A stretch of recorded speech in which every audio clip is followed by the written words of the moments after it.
UPSC is a nincompoop organisation. अकल नाम की चीज नहीं है इनके अंदर। अगर कोई ढंग के ऑर्गेनाइजेशन या किसी अच्छे देश में होते तो अब तक इसमें से आधे लोग फायर हो चुके होते। ललन टॉप, न्यूज पिंच, अभिनव पांडे, राघव त्रिवेदी, एनडीटीवी, अंजना ओम कश्यप, जो भी आप सब लोगों से रिक्वेस्ट है कि प्लीज हो सके तो इस इशू पे स्टोरी कर लो।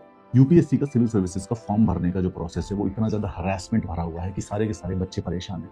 उस फॉर्म को भरने में 6 से 7 घंटे का समय लगता है और बहुत सारे बच्चे उस फॉर्म को भर भी नहीं पाते हैं। This process has been made so difficult, so stupid. पूरी की पूरी कॉन्स्टिट्यूशनल बॉडी में ये अकल नहीं है कि भाई प्रीलिम्स 12 लाख लोग देते हैं, 12 लाख लोगों से ये इतना डेटा कलेक्ट करते हैं जो कि फाइनल सिलेक्शन के बाद की जरूरत पड़ती है एट द फर्स्ट स्टेज। उसे हर एक से 5 से 6 पीडीएफ करते हैं, मतलब ये 60 लाख पीडीएफ कलेक्ट कर लेते हैं, जिसमें से सिर्फ और सिर्फ 3000 पीडीएफ यूज होने हैं। और क्योंकि इन अनपढ़ों से काम होता नहीं है और इनके पास काम करने का समय नहीं है, तो मैं फ्री में इनको एडवाइस दे रहा हूं कि यूपीएससी का फॉर्म कैसे डिजाइन करना है। करंटली यूपीएससी इंटरव्यू लेवल का डेटा 12 लाख प्रीलिम्स के कैंडिडेट से कलेक्ट करता है। यहीं पे उस ऑर्गेनाइजेशन में इन गधों के दिमाग में घंटी बज जानी चाहिए थी। सॉल्यूशन है सिंपल सा, एक स्टेज वाइज डेटा कलेक्शन का।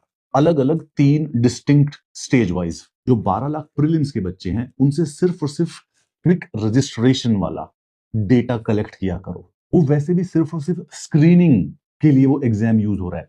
उन 12 लाख में से तुम्हें 12,000 बच्चों का पेपर लेना है। 12 लाख लोगों के डेटा का करते क्या हो तुम लोग? प्रीलिम्स के फॉर्म में सिर्फ और सिर्फ आइडेंटिटी और एग्जाम लॉजिस्टिक्स से रिलेटेड डेटा होना चाहिए। बेसिक आइडेंटिटी, नाम, mobile number, educational qualification, eligibility और सेंटर प्रेफरेंस, फोटो और signature and some other important details. 10 से 15 मिनट के अंदर अंदर ये रजिस्ट्रेशन हो जाना चाहिए। अगर उससे ज्यादा समय लग रहा है तो you are failing as an organisation and you are just harassing the normal students. क्या तुक बनता है प्रीलिम्स में service preference, optional subject, DAF की इंफॉर्मेशन, पेरेंट्स की डिटेल लेने के लिए, एड्रेस हिस्ट्री मांगने के लिए, मार्क्स भी।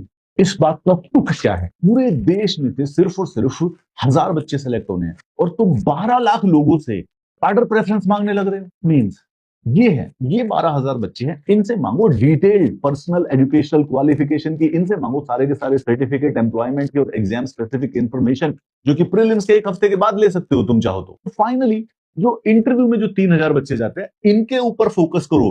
पूजा खेड़कर जैसे फ्रॉड तब पकड़े जाएंगे। किसी मेंबर के फूफा के बेटे को कोई जो कॉन्ट्रैक्ट मिला हुआ है ना आईटी का, ये उसको पैसे देने के लिए, उससे कोई अभी भी कोई फ्रॉड नहीं पकड़ा जाएगा तुमसे। ये जो तुमने कांड कर रखे हैं, 12 लाख लोगों का डेटा कलेक्शन के सर्वर का खर्चा कर रहे हो ना, ये पैसा लगाओ उन 1000 लोगों पे जो सिलेक्टेड होते हैं। तो इसका फॉर्म भरने में 6 से 7 घंटे लग रहे हैं।